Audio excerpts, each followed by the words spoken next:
right, we're back. Welcome to Hack the File. I'm Michael Lopez, and we're gonna do some night storytelling, or some night um, night book reading. Okay. Got this new book called The Dark Web Dive by John Forsay, and I just want to, read it. We're gonna get through it. It's not that big of a book. Um, it's only got about 6 chapters, but it's solely focused on the dark web. Okay. Um, I've always wanted to dive deeper into the dark web. It doesn't mean that I'm gonna actually get on the dark web because I really don't care to get on it. I'm not in any kind of private investigating or um, organization where I need to get on there, and I really don't care. But I would like to have the gist of it and know how it works, and then how I would get on it safely if if I had to, right? So this is what we do. Okay, we're not necessarily have to do everything, but we can read books and so if I read this book and I get through it and they show me this has actually a step by step at the end on how to a practical guide to exploring the dark web. And from what I've heard and read before, that's a pretty good idea on how to browse the dark web safely, or safe as you can, right? And there's different techniques and stuff, but um, I'm not going to do this at the end, but I'm going to read it and we're going to go through it just in case you guys want to do it. You can do it safely, right? Um, like I said, the more knowledge I have, I mean, this stuff is easy. There's nothing impractical about it. I mean, it's if I go through it and I read it and I know I can do it, then I mean, I really don't need to do it. I'm like, oh, I can do that. I just need to have a reference for it later, and I do in this book, right? So I'm gonna get it started, and I'm gonna do a little bit of reading, and try to have fun with it.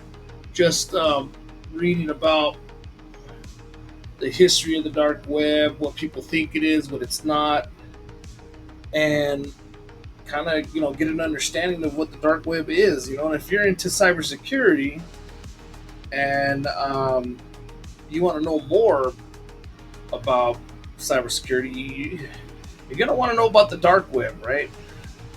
Because the dark web is where all the, hackers are, right? Or people that are, you know, doing illegal activities on there, right? It's not going to be your regular web; it's the dark web. So, if you want to know more about it, I'm going to go through this whole book. I'm going to make a new quick little series, and um, let's have fun, right? All right. So, the Dark Web Dive: A Complete Guide to the Dark Web by John Forsay. First off, thank you for buying the Dark Web Dive. I'm sure that by now you have seen and heard a lot of misinformation and hype about the dark web, but the truth about the so-called scariest place on the internet is there is more to the dark web than a handful of creepy pasta stories or clandestine rooms where drug dealers ply their trade, and mafia hits are commissioned to the highest bidder. The following chapters will discuss the history and origin of the dark web, the deep web, and the onion router, also known as Tor. We'll thoroughly cover common misconceptions of the dark web, as well as how you venture into the deep web on a daily basis and why. You'll read about the people volunteering on a daily basis to ensure that the internet retains its freedom for all those to use. You'll learn about what you can find on the dark web and the protective practices you need to install before you even venture there. You'll also find tips for keeping your identity and location safe even when using the the surface web, the internet we all use on a daily basis. Finally, all specific dark web related terms in this book are presented with proper explanations to help you with the lingo you might encounter while visiting hidden service sites. So, how old is this book? Let me see. Let's go back to the cover. Let's see. Oh, I could probably. Man, well, it's not that old. It's fairly new. Alright.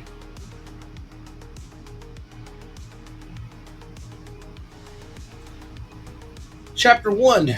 What's below the surface? You probably you probably enter the deep web every day without even realizing it. For decades, the term deep and dark have been used interchangeably and incorrectly. So much so that Wired magazine mentioned it in its style guide to ensure writers use the correct terms when reporting on hidden service news.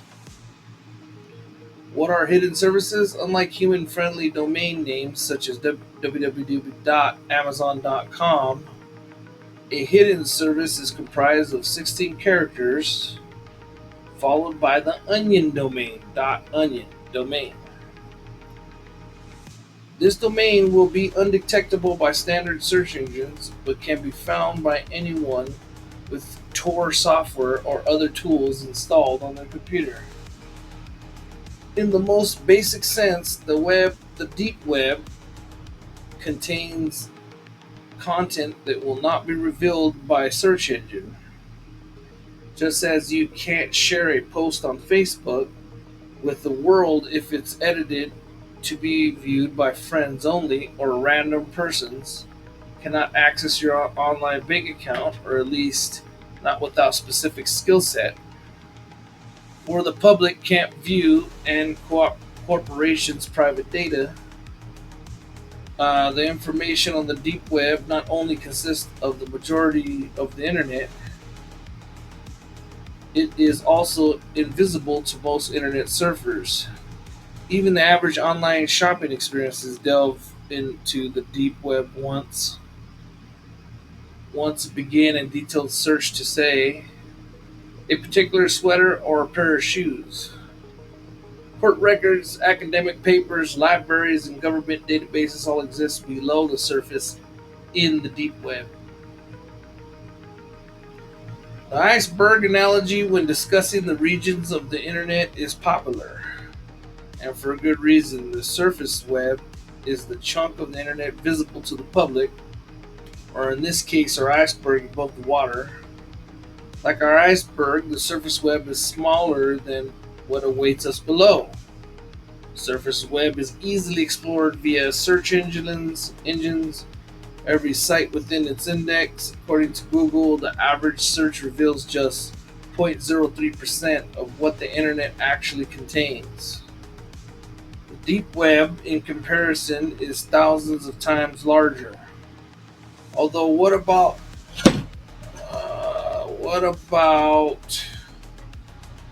am I?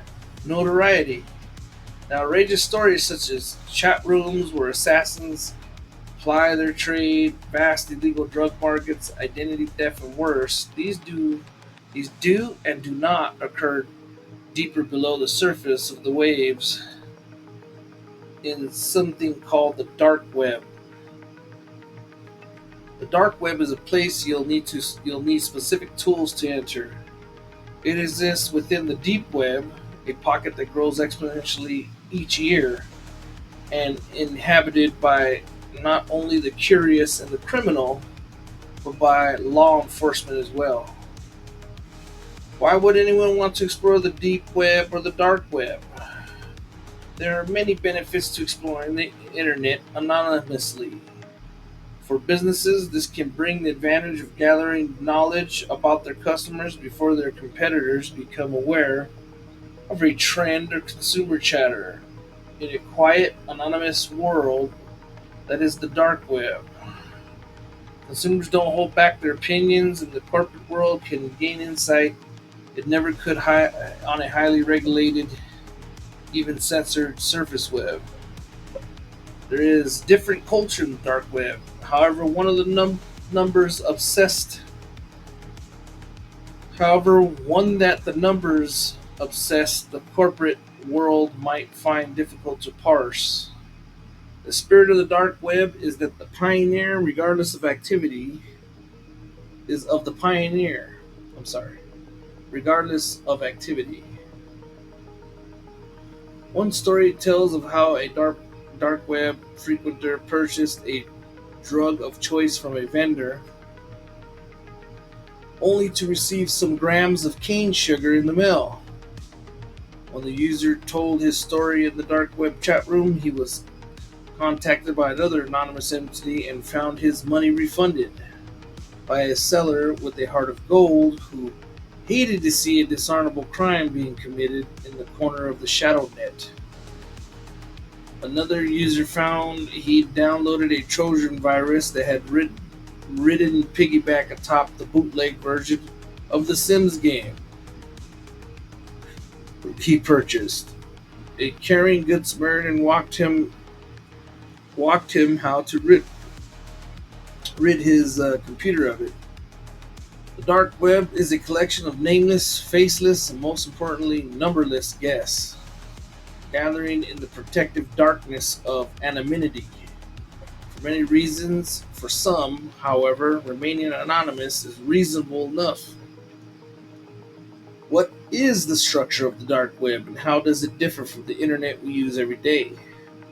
In the most basic sense, the dark web operates the same as the surface web in that it speaks the same language. It uses a system of rules, TCP/IP, or Transmission Control Protocol, Internet Protocol.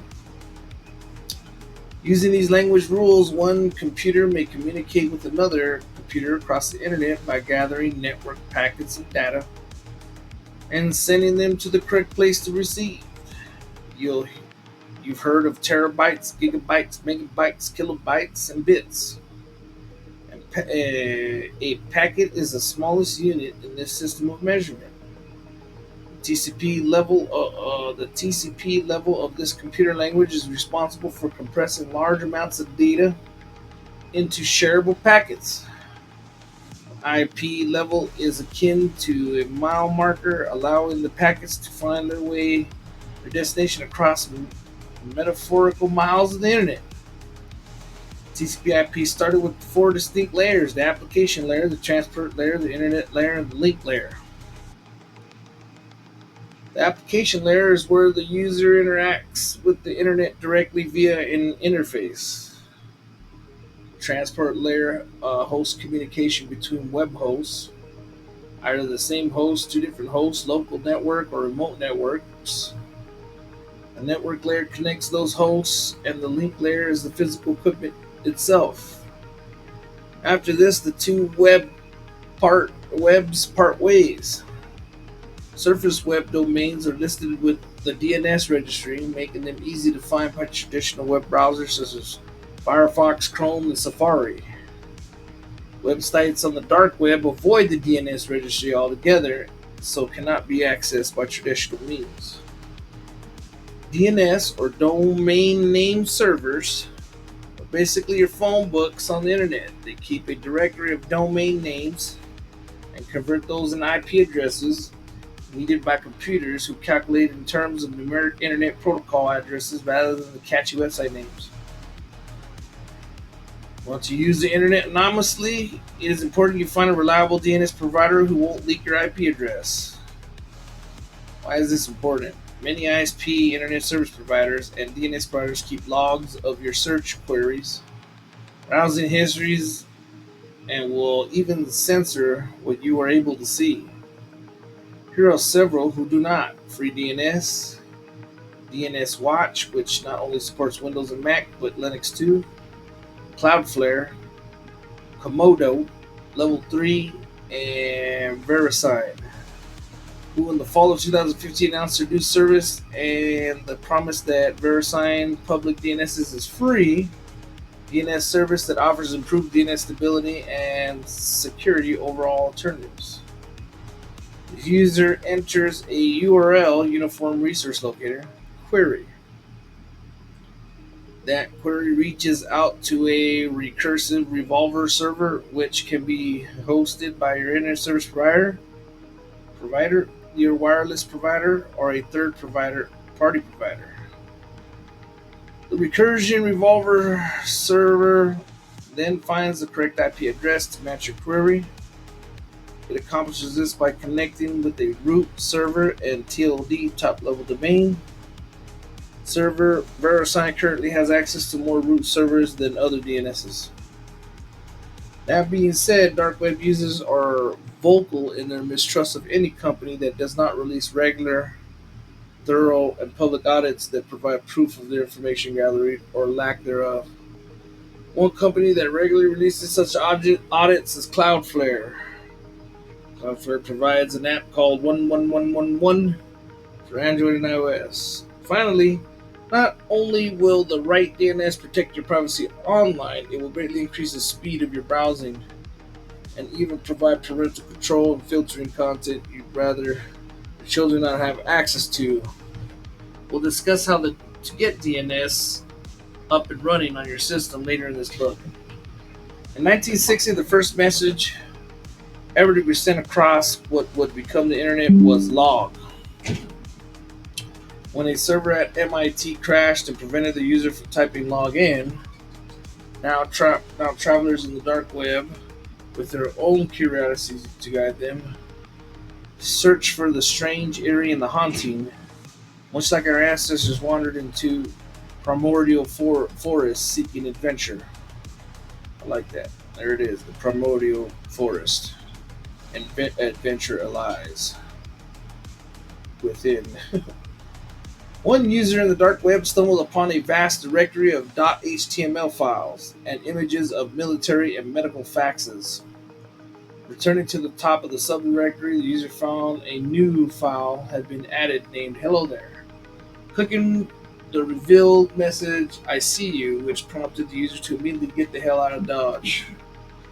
But why do we seek out which might disturb us?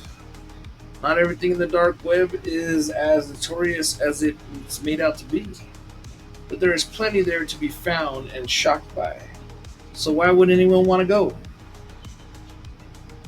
Disgust, as hopefully taught to us by our caregivers when we were toddlers, keeps us safe, clean, and out of harm's way. Disgust. We're taught not to touch something if it might make us sick. And once that set of skills is mastered, we learn to sneak peeks at terrible things for the thrill of it. Those moments of adrenaline hit the same area in the brain, the VTA or ventral tegmental area, exists within the mesolimbic pathway and is linked with the neurotransmitter dopamine. This guy's tripping, it's funny. In a stressful world, something we look to see soothes in some incredible ways, and arousal can come from terror as well as from delight. I don't know about all that. I'm just curious. This guy doesn't snap. I'm just curious to get on the dark web or to find out, what I need to do to get on it and what the hell is it. That's all. This guy's tripping. Experts stress that we haven't gotten worse as thrill seekers. We've just been even greater access to thrills. The dark web is a gateway that many say fails to disappoint. Cool. How can we separate the urban legends from the fact when it comes to the dark web? One user ironically says the scariest thing about the dark net is the page loading time. Others claim the truly dark activity is going on right in front of us, so well encrypted that we'll never know what we're looking at. Truth be told, making money is one of the biggest attractions in the dark web, right? Despite fanciful tales of chat rooms where one can commune with spirits, truer stories involve gambling rings that bet on lower profile professionals and allow them to earn considerable living in fixed matches, as well as journalists from oppressed countries using dark web to share information and not risk imprisonment from the governments. Yeah, that works. Or this vato right here doing some crazy shit with smoke. To many, the dark web is the last frontier of free speech as well. The uncensored hidden wiki is an example of this. A weighty collection of political rants too extreme for public view. All frontiers have their dangers due to lack of regulations and the muscle to enforce the law. Sounds like it's just a freedom land. The same thing that makes the dark web so appealing is what makes it so potentially dangerous. Knowing your pin chant for shock value, jump scares, and horror. There are those who would peddle such things for a price. Disturbing videos can be unlocked with cryptocurrency, such as that of a preteen committing suicide. Rumors abound that identified theft will run you around 850 US, as well as seven worse things can be had for free, such as collections of disturbing videos known as simply as the Gauntlet. Beyond this, there's no guarantee that the browser, such as Tor, will totally protect your anonymity. Government agencies such as the NSA have been recorded in the process of unburying regular dark web users and entities. Regular usage of Tor can actually alert you to the authorities instead of hiding you from them. In 2014, Comcast service representatives began warning their customers against use of Tor, claiming it was a legal web browser. The company denied the accuracy of these reports in later statements. Tor exit nodes are the point from which encrypted Tor data reaches the internet. Exit nodes are essential to the functionality of Tor, but they can also be abused. One couple, privacy activists from Seattle, was served with a warrant to search their home and hand over passwords to their computers after monitoring of their exit node links them to child abuse. Damn. Fortunately, nothing illicit was found on the couple's computer, and the charges against them were dropped. But they admitted they were terrified and felt violated by the experience. Downloading the Tor itself is not illegal, nor is the company that updates the software nefarious. Browsing the dark web with Tor is also not illegal. Still, how does one explore the dark web safely? Before we learn how to enter the dark web, it is best we learn about the history. Alright, we're probably going to get to 30-minute videos of these and just keep going. Might do it. Right now it's like late, so might do this every night. Trying to find a book and do some interesting reads. I mean, this is a very interesting read, especially for people in cybersecurity. You could even just put this on and have me, in your background while you're going and doing something, have me read it to you. Just relax and listen, learn something. I think it's cool. All right, cool. Okay, here we go. Chapter 2: The History of the Dark Web, ARPANET and its dark siblings. It was 1969 when the first message sent by the UCLA student Charlie Klein across ARPANET set down a metaphorical paving stone that would one day lead to the infamous Silk Road and beyond.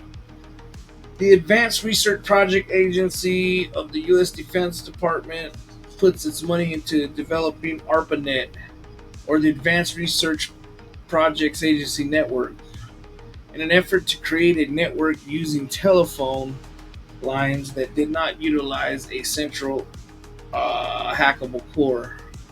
Though at this time, and at the height of the Cold War, no one could yet imagine an enemy takeover and controlling a network.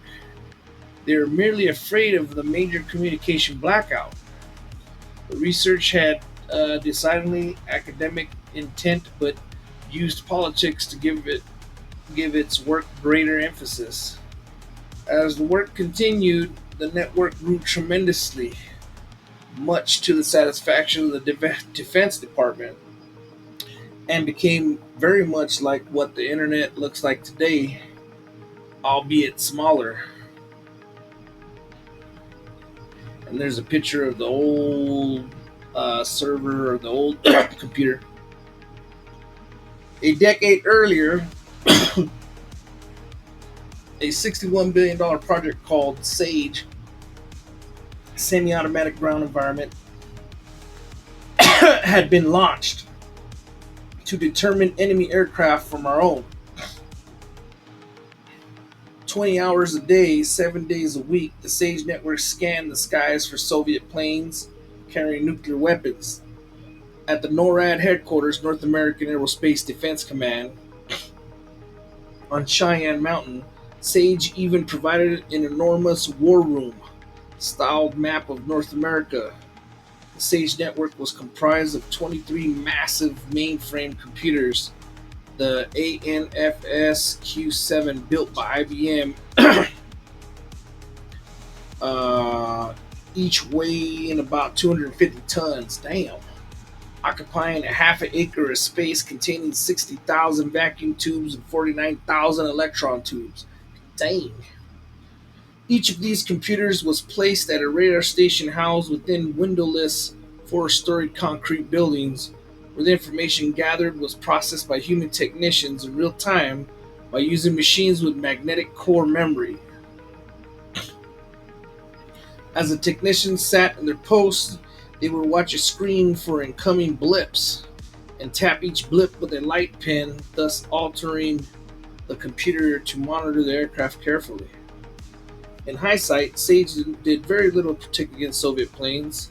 If one plane jammed the signal, the entire system would malfunction.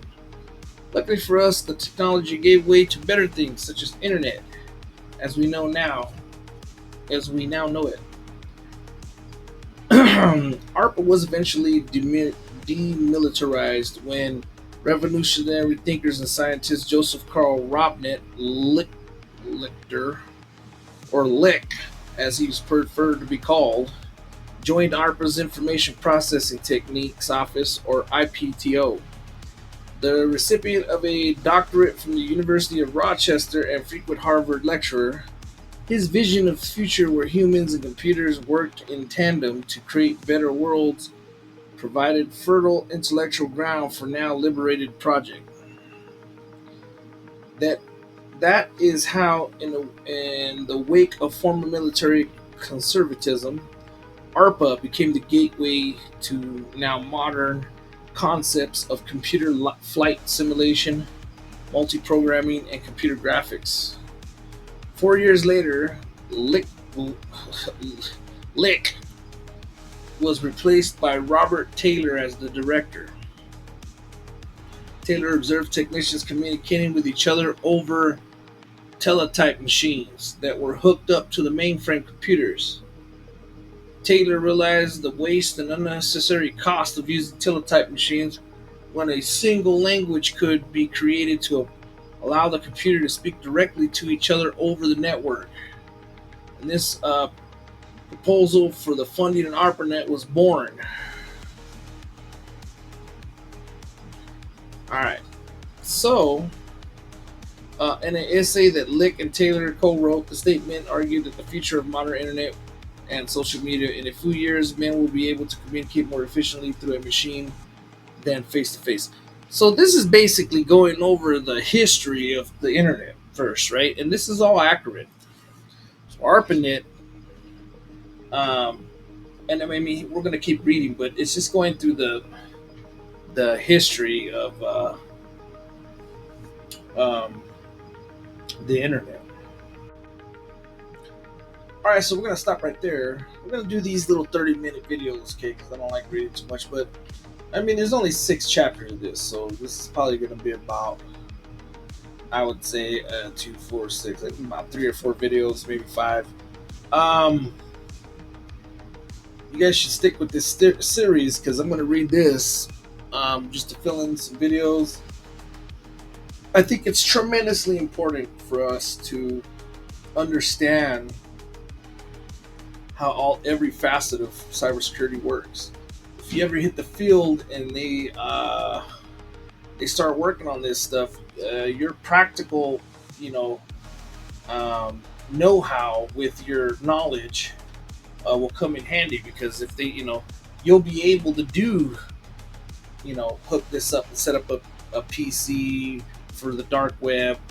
Um, and then, so you'll have the basic knowledge. So if you ever go in there and they get deeper into it, you'll be able to learn faster and you'll learn more, right? So that's how the world works. It's not, everybody thinks all this stuff is like, too hard to learn, or if it's, oh, you got to be a genius, or all this stuff. You really don't. You have to know how your own mind works, and you got to be a fast learner. You can even be a slow learner, like, and read, and then when you hit the field, you got to be able to learn fast, right? I don't know. um this all ties in together, right? What we've been doing in this channel as well. You got to know how to configure things. You got to know how things work. So if you read through this, you'll have the knowledge, and when we get to the bottom, you'll understand what you need to do, right? And it's all this stuff is basic. Setting up like a safe dark web um, laptop or computer. I mean, it's pretty basic. So we might even run through it and set one up, but I gotta find a PC that I really don't care about, and put maybe install some Linux on it. Okay, so we might even go through that. So yeah, just stick with this series. I think this would be good for any hacker to read and listen to, right? Or any aspiring cybersecurity professional that's preventing people from getting hacked or anything like that, right? It's just really cool, and I think it's going to be fun, right? And I think I'm going to do this in the night, so it'll be a cool little night read, for people. If you're going in your jogging or something, put it in your in